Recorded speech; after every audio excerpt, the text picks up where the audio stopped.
E se a gente pedir uma pizza, hein, gente? Ô, eu topo, hein? Bora? Acho uma boa. Acho que pedir 2 é melhor. Hoje, isso parece uma situação completamente normal, né? É só alguém fazer o pedido da pizza, todo mundo faz o Pix e em menos de 1 minuto o pagamento está resolvido, certo? Mas você consegue lembrar como é que era fazer essa vaquinha aqui antes do Pix?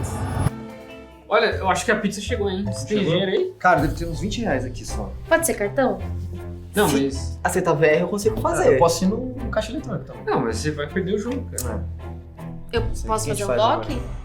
É que o DOC vai cair só na segunda-feira. E um TED? É a mesma Também coisa, esse cara também, segunda, só segunda. final de semana não funciona direito. Então eu não sei o que a gente faz. O que a gente faz, então? Não, eu vou lá desenrolar. Vai lá. Tá.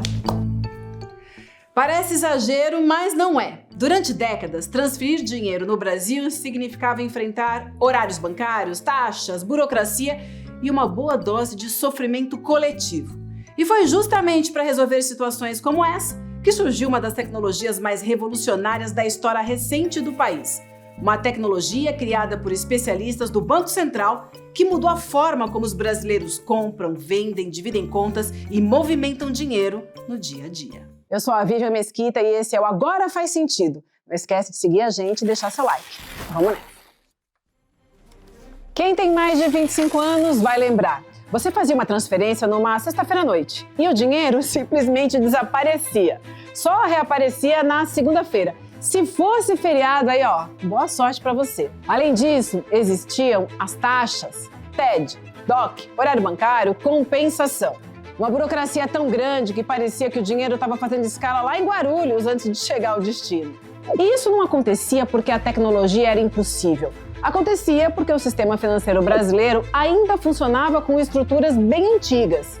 E foi aí que o Banco Central decidiu criar algo novo. O Pix começa a funcionar hoje. A partir de agora, os brasileiros terão uma forma inovadora e revolucionária para transferir recursos e realizar compras de forma simples, prática e muito rápida. O Pix foi lançado oficialmente em novembro de 2020, durante o governo Bolsonaro. Mas a sua construção aconteceu bem antes. Em 2018, técnicos do Banco Central começaram a estudar formas de modernizar os pagamentos no Brasil.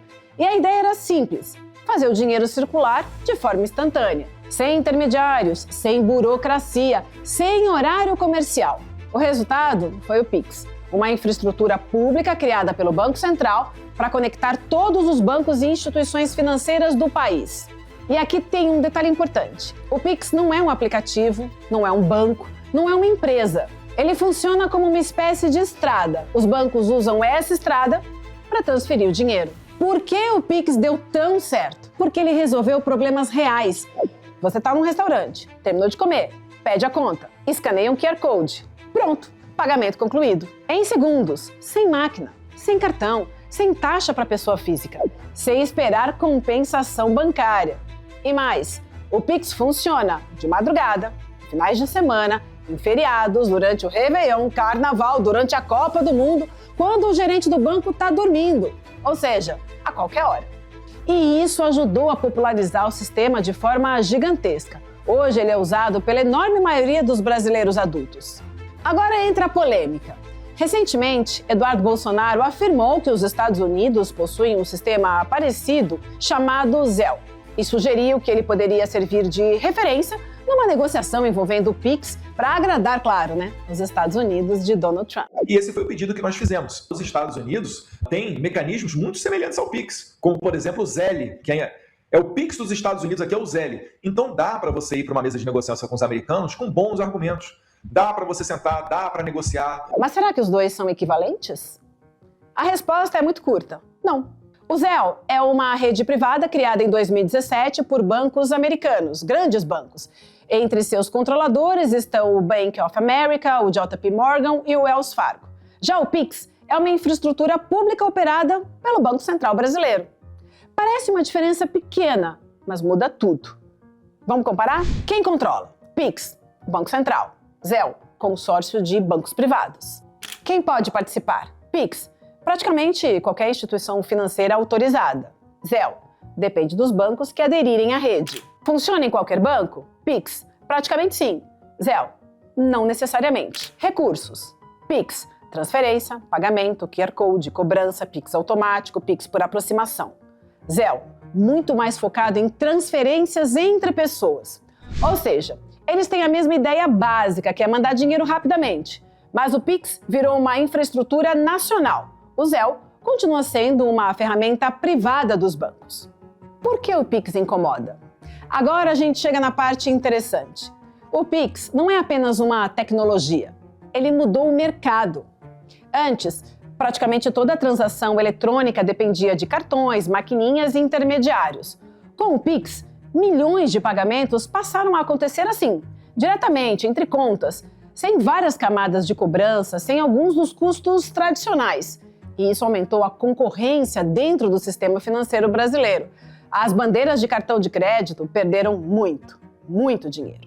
E é justamente por isso que o Pix passou a aparecer em debates econômicos internacionais. Ah, então o Pix é perfeito? Claro que não, gente. Golpes existem, fraudes existem, problemas existem. Nenhuma tecnologia financeira é perfeita. Quando se compara alcance, integração nacional, universalidade e facilidade de usos, especialistas frequentemente apontam o Pix como uma das implementações de pagamento instantâneo mais abrangentes do mundo. Aí, depois que o Pix virou um sucesso, políticos de vários lados tentaram reivindicar a paternidade da ideia. Vamos falar sobre o Pix? Nós criamos em 2020.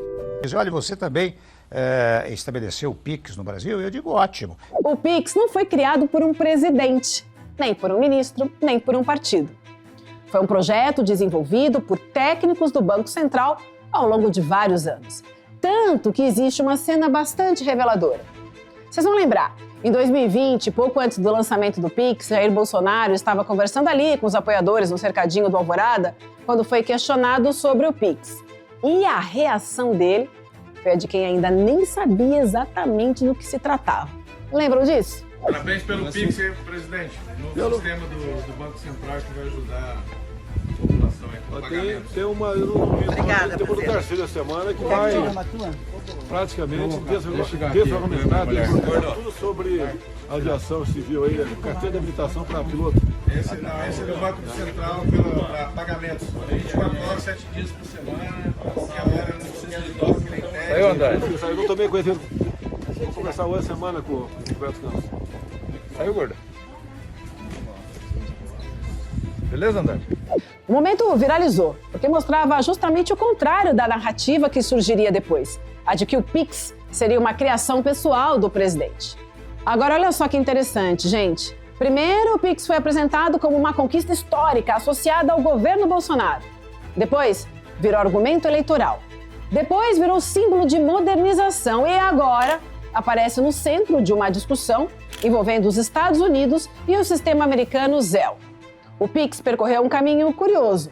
Começou como um projeto técnico, virou um sucesso popular e acabou transformado em bandeira política. Ué, se o Pix era motivo de orgulho nacional, se era apresentado como uma conquista histórica, por que ele passou a ser tratado como moeda de troca numa negociação internacional? Isso nem Eduardo Bolsonaro soube explicar. Então, da próxima vez que alguém disser que o Pix é de um político ou que ele deveria ser trocado por outro sistema, faça um teste simples.